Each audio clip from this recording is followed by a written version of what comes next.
Hello दाइमा, मुझे आपकी help चाहिए। दाइमा आप ही कहा करती थी ना मैं स्वरा से शादी की बात छेड़ूं। मैंने कल उससे अपने दिल की सारी बात बोल दी, लेकिन उसने कोई जवाब नहीं दिया है। अभी आई थी कुछ देर पहले, लेकिन समझ में नहीं आ रहा वो क्या कहना चाहती है, क्या सोच रही है वो। के बेटा, तुम इतना क्यों डर रहे हो? तुमने कोई गुनाह नहीं किया है बेटा। तुमने तो अपने मन की बात कही है और स्वरा बहुत समझदार है बेटा। वो तुम्हारी बात का कभी भी गलत मीनिंग नहीं निकालेगी। 8 साल में पहली बार तुमने कोई अच्छा काम किया है और मुझे पक्का पता है कि वो ना तो बोलेगी ही नहीं। पता नहीं दाइमा, लेकिन मुझे ऐसा लग रहा है कि जैसे अपनी दिल की बात उसे बोलकर मैंने कहीं ना कहीं उसकी उलझनों को और बढ़ा दिया है। ऐसे कोई बात नहीं है बेटा, और तुम कोई उलझन पैदा नहीं कर रहे हो। के बेटा, एक बात गांठ बांध लो कि सच्चे दिल से प्यार करने वाले को भगवान भी मदद करते हैं और वो तुम्हें भी जरूर मदद करेंगे बेटा। थैंक्स दाइमा, मैं बहुत रिलैक्स हो गया हूँ। अच्छा सुनिए दाइमा, कोई दरवाजे पे है, मैं आपसे बाद में बात करता हूँ। अच्छा। कम इन।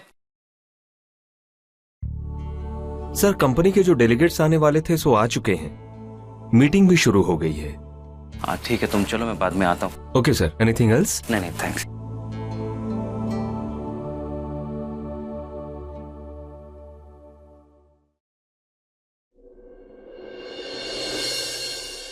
अरे मिस्टर आदित्य, वो actually I am so sorry, वो मेरे सर में इतना दर्द था सुबह से, मैं मीटिंग के लिए लेट हो गया।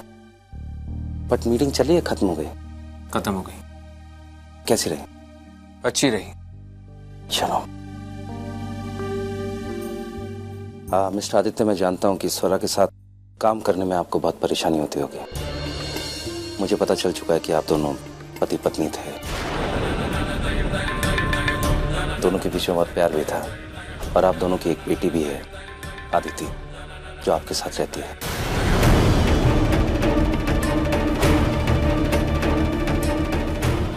मैं आप दोनों के अतीत के बारे में जान गया हूं, लेकिन मैं वादा करता हूं कि इसका असर ना तो आपके और स्वरा के रिलेशनशिप में पड़ने दूंगा और ना ही अपने और स्वरा के बीच। लेकिन एक सवाल था मेरे दिमाग में जो पूछे बगैर रहा नहीं जा रहा है।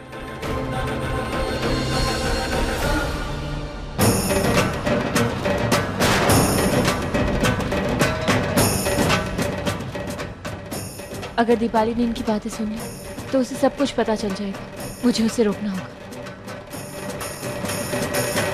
अरे दीपाली, इतनी जल्दी में कहाँ जा रही थी? वो मैं तो बस आदित्य से मिलने जा रही थी।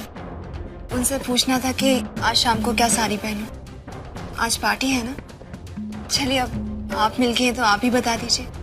वो क्या है ना, मुझे ये पार्टी वार्टी का कुछ समझ में ही नहीं आता। उसमें क्या हो गया?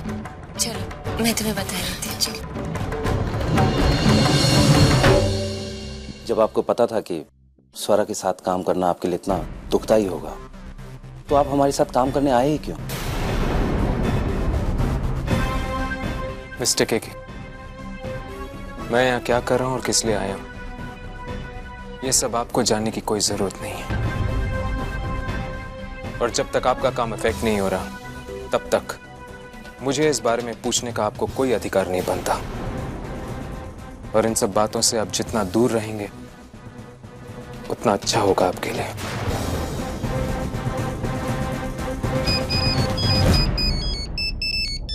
Excuse me.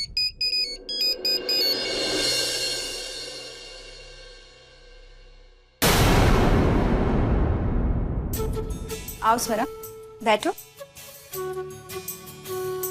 तुम मुझे बताओ कि आज मैं कौन सी साड़ी पहनूं। आज शाम को पार्टी है ना, तो मैं चाहती हूँ कि मैं वैसी साड़ी पहनूं जो आदित्य को बहुत पसंद है।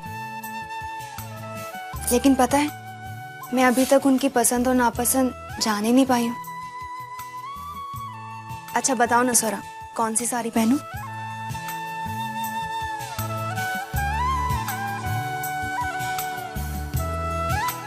तुम ये साड़ी पहनो, इसमें तुम बहुत अच्छी लगोगी। तुम्हें पता है, आदित्य को भी ये पीला रंग बहुत पसंद है। और देखो ना, तुमने भी इसी को पसंद किया। आदित्य मुझे अभी कहकर गए थे कि मैं जल्दी से तैयार हो जाऊं। मैं उनसे और कुछ पूछने ही वाली थी कि वो चले गए और फिर मेरी मुलाकात तुमसे हो गई। अच्छा, आदित्य ने सिर्फ तुमसे तैयार होने को कहा? मेरा मतलब है कि और कुछ नहीं बताया उन्होंने? थोड़ी देर पहले मीटिंग में जो कुछ भी हुआ। नहीं, वो मुझे कुछ बताते ही नहीं है स्वरा, ना ही मुझसे कभी कुछ पूछते हैं। इन 6-7 सालों में मैंने उनके बारे में जो कुछ भी जाना है, आई साहब से बात कर कर ही जाना है। अभी तक बस उन्हें समझ रही हूँ।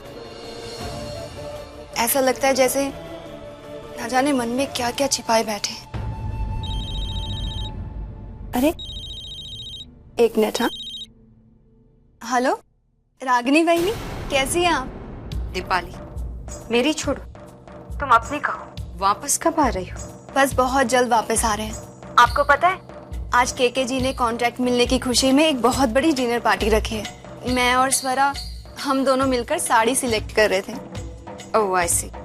इसका मतलब है कि आप सब लोग स्वरा के साथ साथ हो। लगता है काफी एंजॉय कर रही हो तुम। जी, बहुत अच्छा लग रहा है यहाँ पर। ठीक है दीपाली, तुम अपना ख्याल रखना। मैं तुम्हें वापस फोन करती हूँ। ये दीपाली भी ना अकल की अंधी है बिल्कुल। अपनी ही सौतन की सहेली बनकर घूम रही है उस स्वरा के साथ। और वो स्वरा, वो तो वहाँ आदित्य भाऊजी और केके दोनों के साथ ऐश कर रही है, ऐश। एक मेरी ही किस्मत फूटी है जो मैं यहाँ घर में बैठकर सास ससुर के नखरे झेल रही हूँ। कोई बात नहीं रागिनी, एक बार इस दीपाली को वापस आने दो। जितने मजे उठा रही है ना वहां पर, उतनी सजा नहीं दिलवाई तो मेरा नाम भी रागिनी देशमुख नहीं। अच्छा ये सब छोड़ो, तुम ये बताओ कि तुम क्या पहन रही हो शाम को? वो मैंने अब तक डिसाइड नहीं किया है दीपाली। मैं फिलहाल चलती हूँ, मुझे एक बहुत अर्जेंट काम है। ठीक है।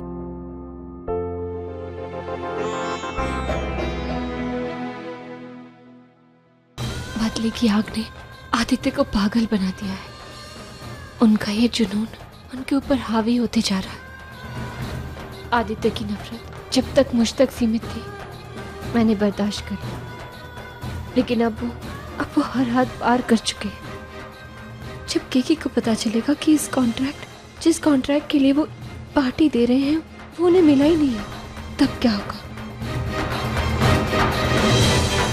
मुझे किसी न किसी तरह ये सब कुछ रोकना होगा। मैं कह दूंगी उनसे कि मैं उनसे शादी नहीं कर सकती, लेकिन उनकी दोस्त बनकर जिंदगी भर उनका साथ निभा सकती हूँ, उनके बच्चों की माँ बनकर रह सकती हूँ। और मैं जानती हूँ कि मुझे कभी गलत नहीं समझेंगे। मैं उनकी इज्जत तो बहुत करती हूँ, लेकिन बदकिस्मती से उनसे प्यार कभी नहीं कर सकती। Presentation papers. आदित्य एक बात पूछूं? मैं ये सब इसलिए कर रही हूँ ताकि मैं केके को वापस पा सकूं, लेकिन आप ये सब किस लिए कर रहे हैं? मेरा मतलब आपको इन सब चीजों से हासिल क्या होगा? सुकून मिलेगा, खुशी मिलेगी। जिस इंसान की वजह से मैंने अकेलापन भुगता है उसे अकेलापन देने की खुशी। मान्यता, जुनून प्यार में होता है, जुनून नफरत में है, जुनून किसी के चेहरे पर मुस्कुराहट देखने में होता है और जुनून किसी के माथे पर शिकन देखने में है। संभाल के, आपका हाथ जल जाएगा। हाथ तो क्या, मैं अपना घर, परिवार और खुद को भी जला दूंगा उसको जलाने के लिए। मान्यता, मैं बर्बादी से नहीं डरता, क्योंकि आज जितना बर्बाद हो चुका हूं मैं, उससे ज्यादा बर्बाद मैं हो ही नहीं सकता। लेकिन अब स्वरा के बर्बाद होने की बारी है और उसकी बर्बादी की शुरुआत हो चुकी है। मान्यता,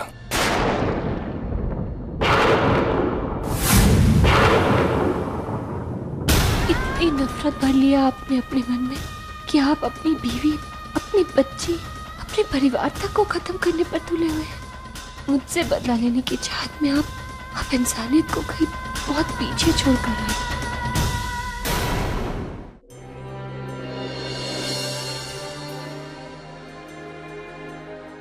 तो डेलीगेट्स में से भी कोई नहीं है,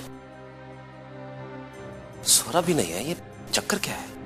इतनी इंपॉर्टेंट पार्टी है और कोई भी नहीं है। आखिर चल क्या रहा है? मैनेजर जी सर। सब लोग कहाँ हैं? सर सारे कंपनी डेलीगेट्स जा चुके हैं। 1 घंटा पहले मैंने ही चेकआउट किया है। व्हाट नॉनसेंस, ऐसे कैसे जा सकते हैं? क्या आप पता करके बता सकते हैं आखिर रीजन क्या है? सर मैं कोशिश करता हूँ। Please. Yes sir. Mehta, party hall में आओ। Yes sir. अरे क्या चल रहा है? सर मैं अभी अभी एयरपोर्ट से आ रहा हूँ। डेलीगेट्स मीटिंग छोड़कर चले गए सर। अरे लेकिन ऐसे कैसे जा सकते? कम से कम एक बार तो मुझसे बात करके जाना चाहिए था उन्हें। अच्छा सुनो, शुरू से लेकर आखिरी तक क्या क्या हुआ मीटिंग में मुझे बताओ।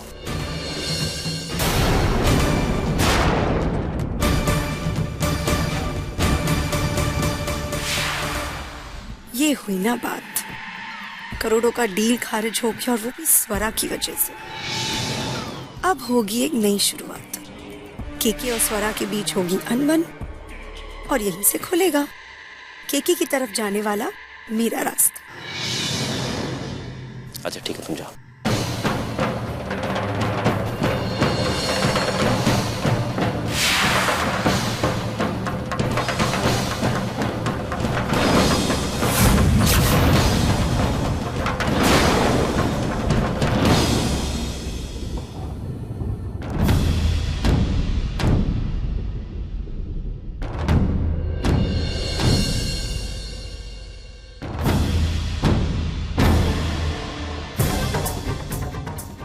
स्वरा, मैंने सुना कि तुम ऐसा मेरे साथ कर कैसे सकती हो? अरे इतना सब कुछ हो गया और तुमने मुझे बताया तक नहीं। मीटिंग में तुम्हारा इंसल्ट किया गया, डील कैंसिल कर दी और तुमने मुझे एक बार बताना भी ठीक नहीं समझा। एक बार तो कम से कम बताना चाहिए था। हम दोनों दोस्त हैं ना। कंपनी में अच्छा हो या बुरा हो, उसके बराबर के हिस्सेदार हैं। फिर सब कुछ अकेले बर्दाश्त करने की जरूरत क्या थी? कम से कम एक बार मुझे बता कर तो देखा होता। मुझे करोड़ों का नुकसान चलेगा, लेकिन तुम्हारे खिलाफ मैं एक शब्द नहीं सुन सकता। एक बार बताकर देखती फिर। क्या आप मुझसे शादी करेंगे? कुछ नहीं।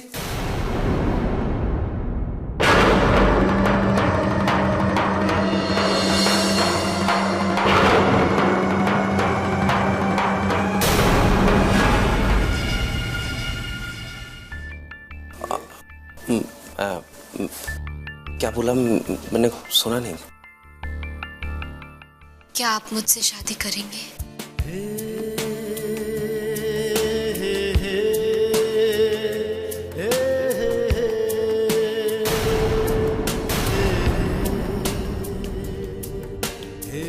स्वरा,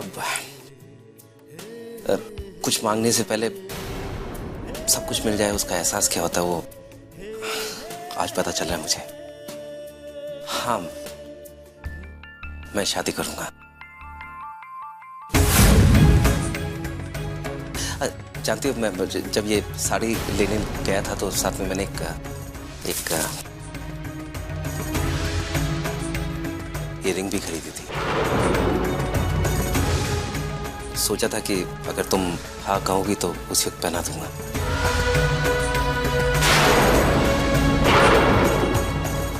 इसलिए इसे अपने दिल के पास रखा हुआ था। चलाए।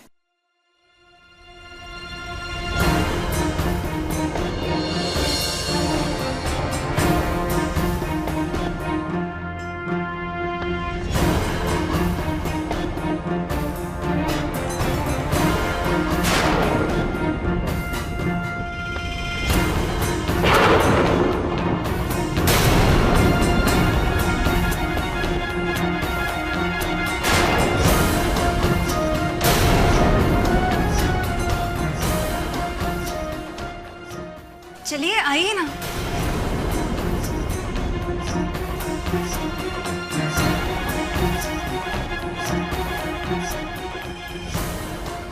अभिनंदन।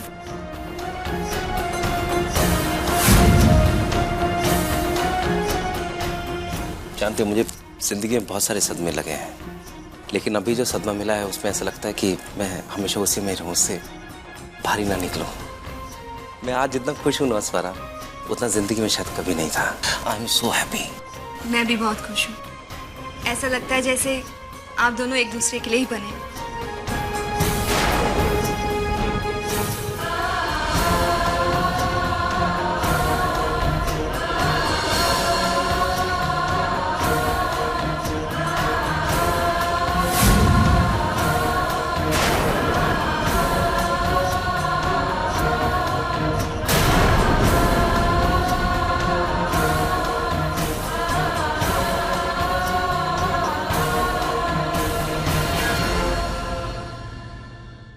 आप दोनों इस पल को सेलिब्रेट कीजिए, मैं चलती हूँ। और हाँ, अपनी शादी की तैयारियों में मुझे जरूर बुलाना। चलती हूँ। Okay.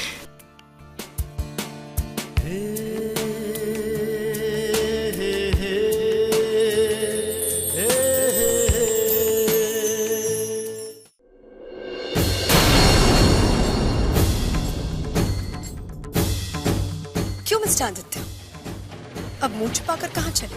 मान्यता, बड़ी डींगे हाँक रहे थे ना, मैं ऐसा करूंगा, स्वरा का जीना हराम कर दूंगा। क्या हुआ? सारा प्लान फ्लॉप हो गया ना? मान्यता, मेरा प्लान भले ही कामयाब ना हुआ हो, लेकिन स्वरा से बदला लेने की आग आज भी जिंदा है मेरे दिल में। तुमसे जो होना था वो तो मैंने देख लिया।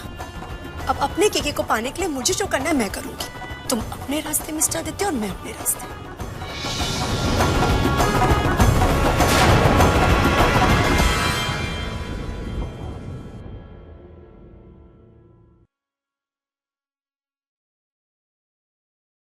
अरे, आप आ गए? कहाँ थे आप? मैं आप ही को फोन लगा रही थी। अपना सामान पैक करो, हम मुंबई जा रहे हैं। लेकिन हम तो कल जाने वाले थे ना, फिर आज क्यों?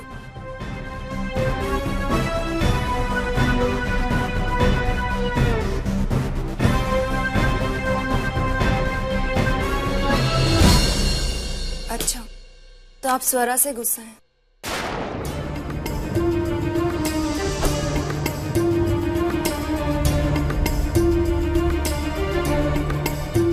मैंने तो पहले भी कहा है आपसे, स्वरा बुरी नहीं है, बहुत अच्छी है वो।